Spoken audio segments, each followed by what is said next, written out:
Bonjour à tous, alors dans cette vidéo on va voir le mot-clé click button, donc je pense que vous l'avez compris, donc ça va servir tout simplement à cliquer en fait sur un bouton.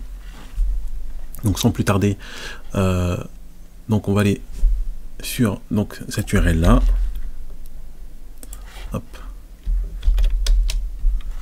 voilà, donc on était ici et on va essayer en fait de cliquer sur ce bouton.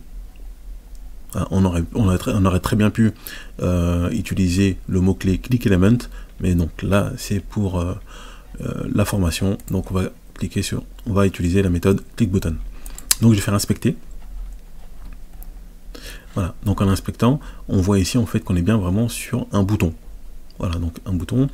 Alors ce que je vais prendre ici, le choix, ben là je vais utiliser, je pense, l'XPath. Donc là j'analyse. Ah non, ben non, je peux utiliser l'input, l'ID. Ok. Donc là je vais utiliser l'ID. Donc c'est bon. Là je vais ajouter ici donc click button.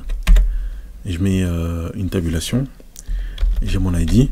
On n'oublie pas en fait d'enlever les guillemets. Ben c'est tout. Il n'y a rien besoin de plus. Voilà.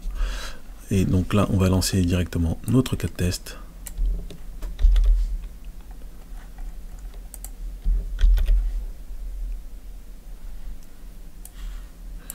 Ah, j'ai oublié de mettre une pause. Donc là, il va mettre oui, oui, oui. Hop, donc ok, c'est pas bon. Donc on a un petit souci. Bon, en même temps, ça me permet là d'ajouter une petite pause de 5. Ok, c'est parce que effectivement donc j'avais mis le input text. Donc celui-là je l'enlève. Voilà, donc là on devrait être bon maintenant. On relance.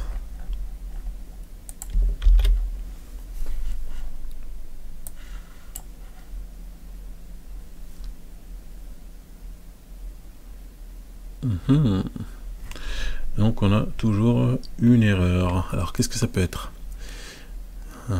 Chrome, sleep, donc select checkbox, tac. Bon, je vais regarder rapidement les logs.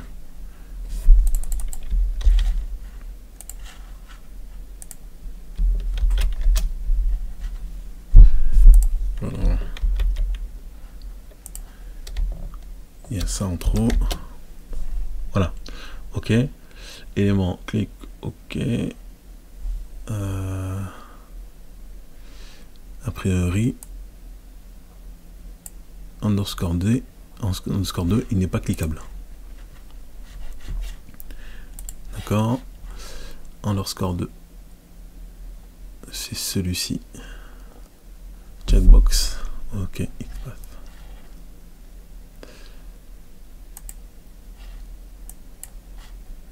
Alors on va analyser rapidement. Je pense que c'est celui-ci, c'est le nom. Ok. Donc là c'est le point 1. Et si je fais je ne sais pas. Pourtant il existe bien. Input 7. Select. Checkbox. Ah oui, ok. D'accord. Alors j'ai mis une pause un petit peu plus longue. On va voir ce que ça va donner.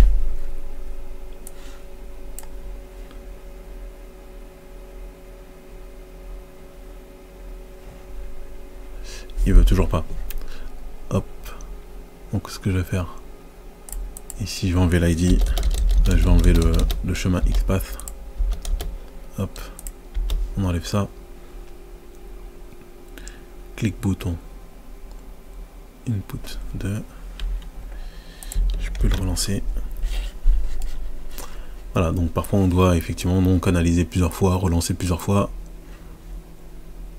Donc là ça fonctionne. Très bien. Donc là c'était l'XPath en fait qui voulait pas. Donc là maintenant on a un problème sur le click button, je pense. On va analyser l'erreur. Donc qu'est-ce qu'il nous dit? Donc il est passé, celui-ci donc il est passé, et là on a un problème sur l'ID input. Et en même temps, donc qu'est-ce qu'il nous dit? D'accord. Donc le bouton il n'est pas cliquable à ce point là. D'accord.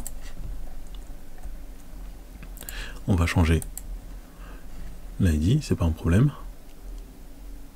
Ok, hop.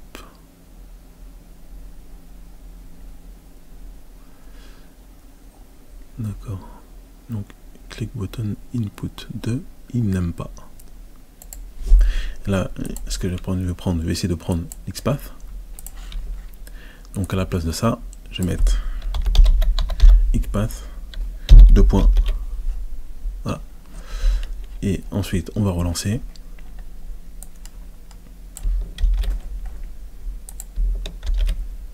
Voilà, donc là, on relance notre cas de test pour voir si ça passe.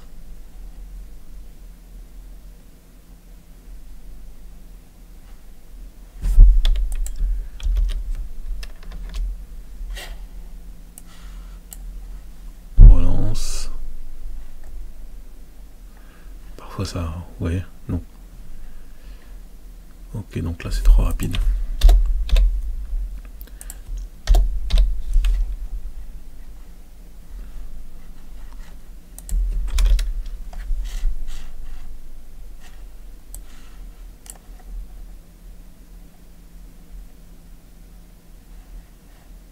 Voilà, donc vous voyez, avec des pauses, parfois ça passe mieux.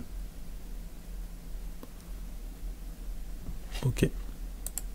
Donc là, le cas de test il est failed, donc je pense savoir effectivement donc pourquoi. Donc ce qu'on va faire en fait, c'est qu'on va ajouter un scroll. Donc là, je vais injecter du code qui aura pour but, en fait, là ce qu'on va dire, c'est tout simplement, on va aider finalement le test à descendre tout en bas de la page. Donc là, j'injecte tout simplement en fait du code. Et avec ce code-là, il pourra se lancer donc directement et aller tout en bas de la page, parce qu'a priori, donc il n'arrive pas à aller tout en bas. Voilà, donc j'exécute. Hop. Donc là, on est ici. C'est coché. Et normalement, il va descendre. Voilà. Donc vous avez vu, donc là, il est descendu tout seul. Et il a cliqué en fait sur le bouton. Et il a cliqué sur le bouton. Et donc là, maintenant, on est bien en passe. Donc là, ce qu'on a vu, donc c'est on a pu voir le click button, on a pu voir aussi comment utiliser les pauses, parce que on avait des erreurs tout simplement parce que le logiciel allait un petit peu trop vite. Et parfois, il faut mettre des pauses en fait pour qu'on puisse avancer. Et troisième chose, on a vu donc comment injecter du code effectivement en JavaScript, donc qui nous permet d'aller tout en bas de la page. Alors que dans les logs, l'erreur n'est pas, on va dire, très évidente. Donc parfois on doit un petit peu analyser. Je vous remercie donc d'avoir suivi cette vidéo. N'oubliez pas de vous abonner.